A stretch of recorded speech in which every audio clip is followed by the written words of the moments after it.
All right. So what we got as far as questions here is first one is kind of a confirmation from Jerome from early in the event. Palo Alto announced 2 weeks ago that the two generalist certifications were renamed professional as of May 30th. Is that correct? That is correct. Okay, cool. And that's exactly I mentioned in one of the earlier slide. It's called Network Security Generalist, SecOps Generalist, but now we are calling this as Network Security Professional or SecOps Professional. Cool. Okay. Thought that had been said. Just figured we'd double check here. Cool. Enrique's got a couple of questions here. Are you partnering with any IT training solution like CBT Nuggets or Stormwind to create courses on these new certifications? It sounds like everything is being done internally at the moment, correct? Internally at the moment through learn.paloaltonetworks.com. Cool. And then as a follow-up there, will there be Beacon, the Learning Center, self-paced, completely video courses for these certifications? Is that what's meant by the digital learning, or can you go into that a little more detail? Digital learning is actually, it's a hybrid of text, animations, some videos. It's a combination of all the elements that we have, all the options we have. It is not a recorded version of the instructor-led training, period.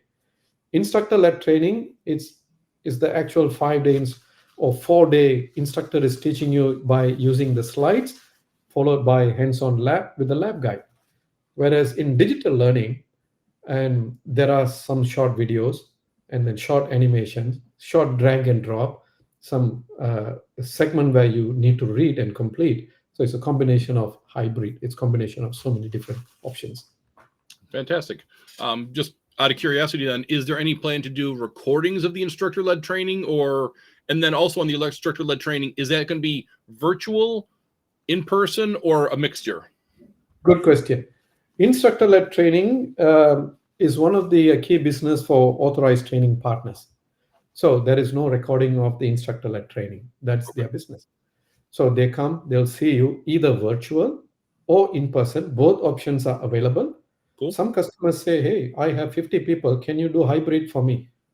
Hybrid option is also available depending on their requirement. So they will deliver the training in person. Recording is not available for that. Okay, cool.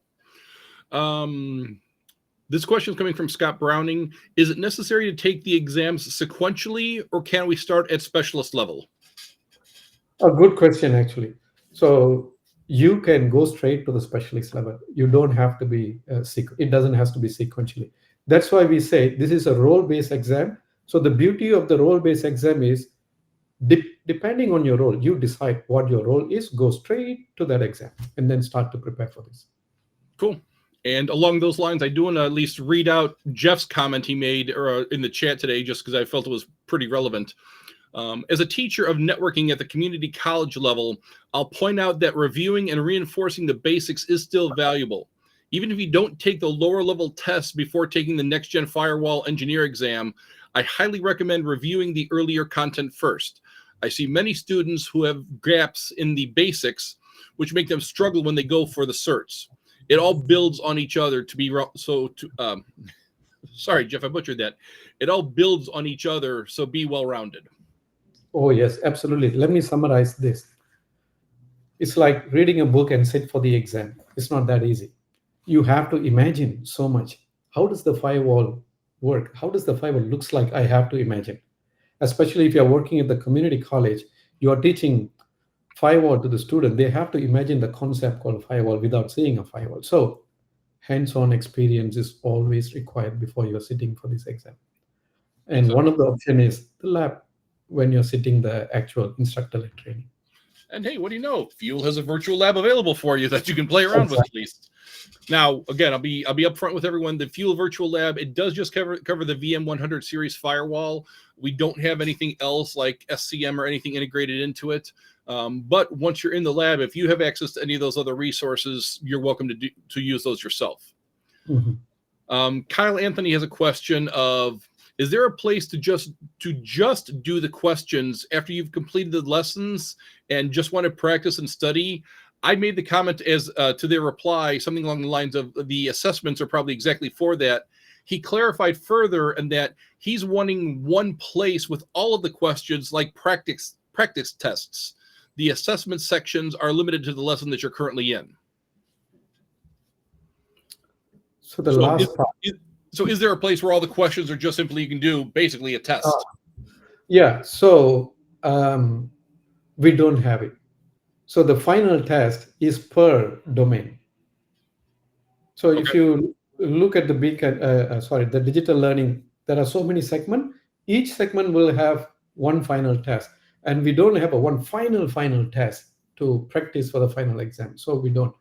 But those exams are actually open book, and it's allow you to review the exam after you complete this exam in the LMS. So you can review all of them at one go towards the end to prepare for the exam. But we don't have one combined final practice test. Fantastic. Okay. David is wondering if you guys are going to have any books available for these new certifications. Yes. When we say there is instructor-led training for each certification, and every time you attend the instructor-led training, you will get a book. Number one, but the book is not publicly available. It's only available only when you attend the instructor-led training. But the foundation, though, the very basic level exam called Cybersecurity Apprentice and Practitioner, we have a book. It's called Cybersecurity Survival Guide, and it is free. In our Downloadable website. PDF, I presume? PDF, yes. Fantastic. Okay. Oh, they can buy this too from the bookstore. It's also available from the bookstore, online bookstore. It's called Cybersecurity Survival Guide. If they think they need to have a hard copy, they can buy this. Some bookstores, not everywhere. Okay. But PDF. Fantastic. Alton's got a question of, do I need to take DL and ILT prior to sitting for the exam, or can DL be taken in lieu of ILT? There is no right wrong answer for this. It's depending on your skill set, depending on your background. If you think I'm coming from other vendor firewall background, for example, now I'm preparing for Palo Alto Network firewall background, or I'm coming from other SOC solution, other SIM solution. Now I'm using Palo Alto XIM. How do I prepare for this exam? I would say first, the easiest way is attend an instructor-led training and learn from the instructor. That is mode of listening, understanding, and hands-on practicing. After that, go back to the digital learning, fill in the gap before you sit for this exam. So this is for the people in the industry as of today. If you think, I've been in the industry for so long, 20 years I've been managing this firewall, I'm good to go with this firewall. Then I say, go straight to the digital learning, test out. If you think you are good, go for the exam. You don't need instructor-led training. If you think you are not enough, then go for the IRT. Okay. Yeah. Which that kind of also partially addresses James's next question here, which is, where is the best place to start learning? Sorry, again. Where is the best place to start to learn administration for next-gen firewall? It's very similar to the previous question. For next-generation firewall, if you ask me, if you have these solutions in your network, and first you can play with your solution. Otherwise, attend an instructor-led training. And in the instructor-led training, you will have an hands-on lab, practice that firewall in the lab. So ILT is the best place to start. And if you do not have this, if you think ILT is too expensive for you, digital learning is always an option. But there is no lab. You need to visualize though. Yeah, another good resource along those lines too is also look into your local field chapters as well. A lot of field chapters, they do actual events where they show you how to set up a next-gen firewall out of the box. Those are great resources. And then working with colleagues through those types of events, you can also learn about other resources that are available out there too. Exactly. Question that came up that I actually thought about that I wanted to ask that really hasn't been addressed at all is, what is the cost for these different trainings? Does it vary from topic to topic? I'm presuming instructor-led training is not going to be free, but is a lot of the digital learning offerings, are those free? Does it vary on a case-by-case basis? Oh, that's another very good question. Let me share my screen quickly It won't be long. Sure. So the answer will be very simple. We have a page called courses credits in our, we can share this link. And in this link, and we have a few segments here. One is what are the current instructor-led training course offering in Palo Alto Network, or what's the role-based recommendation and some of the quick links and contact. So the cost is listed here. If you're looking for firewall, the training is called EDU 210. It's a hyperlink. If you click, it'll take you to the cost data sheet. Duration is 5 days. This is list price. I repeat again, this is list price or manufacturer suggested retail price, MSRP. This is just a suggested price. And what that means is it won't be more expensive than $5,000. So these are the list price that has been published depending on the country, request, number of participants enrolling into this. The authorized training partner sets their own price, but it won't exceed $5,000. So we list the maximum suggested retail price per course here. You can refer to this. Fantastic. I just grabbed the link. I grabbed it myself and put it into the event chat here, so we have it there for everyone. Beautiful. Yeah. We do have one last question coming in of how one becomes an instructor to run an ILT. I presume that's going to be based on the individual organization that they're working for.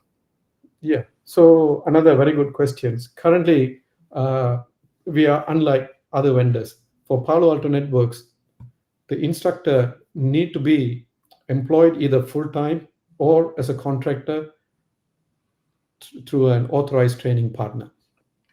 So it has to be through an authorized training partner. Okay. If it's not sponsored by authorized training partner, you'll be considered as an individual contributor, and we are not in the positions to onboard individual contributors as an instructor. Gotcha. Thank Okay. you. So, ladies and gentlemen, looks like we're going to kind of wrap it up here. If anyone has any other questions, you can get them in the next moment or so here. Sarah, this has been absolutely fantastic. Thank you again for doing this second session. I love the fact that we actually did 2 sessions, one that was JPEG comfortable and one that was NAM comfortable as far as the timing. So thank you very much for taking all the time that you have to put all this together and be there for us for this. Thank you so much. And all right, everyone, thank you so much for the opportunity and hope to see you all in the future events. Thank you. Bye-bye. All right. Thank you.